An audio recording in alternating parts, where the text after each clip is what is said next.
Well, I am coming down this little corridor here because there's a door here and there's a skeleton kind of thing here, and this is the studio of Chris Mould, and I'm going to knock on the door and see if he is in. I can hear noises. Good morning. May we come in? Come in. Oh, look, Chris does gothic stuff. Meet Chris Mould. Now, this is kind of looking out of Chris's studio, and this is Halifax's Dean Clough Mills. And I think this is a pretty gothic place that you work in, Chris. It is. It's a genuine dark satanic mill. It is. From the original Victorian days. It used to be the largest carpet mill in the world, and it is now home to 150 businesses, 4,000 people.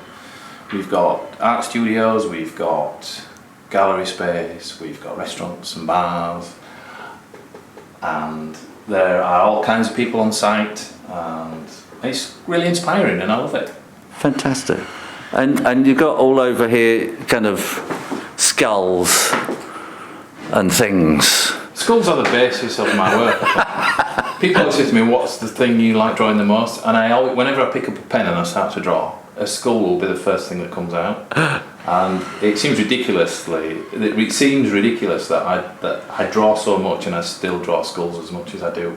But it's just one of those things, it just gets me going, it just gets the hand going, it gets the drawing going. And I always say to children, you know, if they can find something to hang on to that just makes them actually do something when they sit down, instead of thinking, what shall I draw? If you just get going with something that you can do, that you're competent at, even though you're repeating it over and over and over, it gets you going, and then you go from there. Brilliant, yeah. And did you always draw skulls as a child? And when, you know, have you, you know, everybody says, when did you first start drawing? And I would say, well, I remember drawing at 4, and you know, are you the same? Yeah, I think the thing for me is that the thing I always talk about is that I never stopped drawing. Yeah. So and we, you know, children all pick up a pencil and draw. But what really, really interested me is that when kids get up to high school, they tend to stop drawing. Yeah. And so there's no real secret to what we do, it's just that we carried on drawing. Yeah. But the people that carry on drawing are probably quite rare and unusual. So I think if you just stick with it, the thing is, it's not when did you start, it's more the fact that I didn't stop. I got a video about, you know, advice for teenage artists is to say don't stop, keep going, and not to compare yourself with Rembrandt and everybody, because they had to do what you're doing at that age to get where they got to, and it's the hours, isn't it, and the experience. Yeah, it's just the application to something, and whenever I do workshops, and I did one last week down south, the way my workshops work is that I do a step-by-step follow me drawing. I always do that, and by doing that, what I actually do is I control the amount of time that someone spends on a drawing. Yeah. So instead of them saying, I've done that, it's finished in 2 minutes, they stick with me and they draw for 45 minutes to an hour. Yeah. And probably most of the time, whenever they do sit and draw, they wouldn't spend that amount of time on a drawing. Yeah. And they find, what's really nice to see is they're surprised by their own results. And it's not me that does it, it's them. Yeah. And it's really just about application, it's just about sitting down, getting on with it, sticking with it, not bailing out halfway through and going, this doesn't work, not rubbing anything out, that's my other rule. Yeah. And just doing it, and just making it work. And just out of that space of time, of just applying yourself to something, there's something there. And if you just keep on doing that, you'll get somewhere. You will. I'm amazed by these pictures behind you because they're so big, and I know your work from books, where it's all pretty small. And are you doing it this size for books, or the only reason that's there is that when I was given this studio, there was a huge roll of cartridge paper in here, and I just wanted to do something with it, and I didn't want to cut it down just because I liked the big paper. Yeah. So those are they're just drawn straight out using a brush.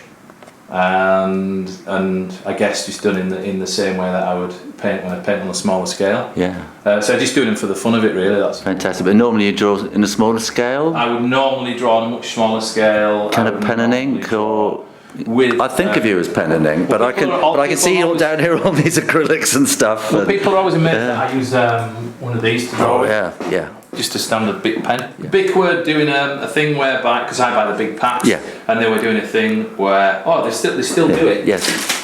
Finish your pen and get £10. Oh yes, that's So they owe me about 3,000 quid. But it is strange that I do actually enter these things. Yeah. They do. I do use them. Obviously, I use them until they're gone. Which is for most people, they get something like that, and 10 years time they're still using things because you just use it to scribble a phone number down or something. So I can see you've got sketchbooks over here. Yes. Are they done in biro? Yes, all the line is biro. Oh, goodness, and you mentioned the acrylic, so the paint is the colour version is just acrylic on top of the biro. But the amazing thing about biro is that when you put the line down, however, and this is surprising, but however thick you apply the paint to biro, the line always comes through. So you can pick up on the line, you can re-establish it like I've done there. Yeah. You can firm the line up. Yeah. It will always show through the acrylic. Oh right. So you can always find the drawing again underneath the paint. So you can layer the paint, because I do tend to sometimes layer the paint fairly thickly. Right. And you're using acrylic rather than watercolour. Yeah. And I did use watercolour at one time, but what I found was that my colours were my colours are quite earthy anyway, but they were very muddy and I'm like that. Just didn't work with watercolour. I used to use cold water dyes as well at one time, but I just didn't get you can get the brightness if you use acrylic thickly.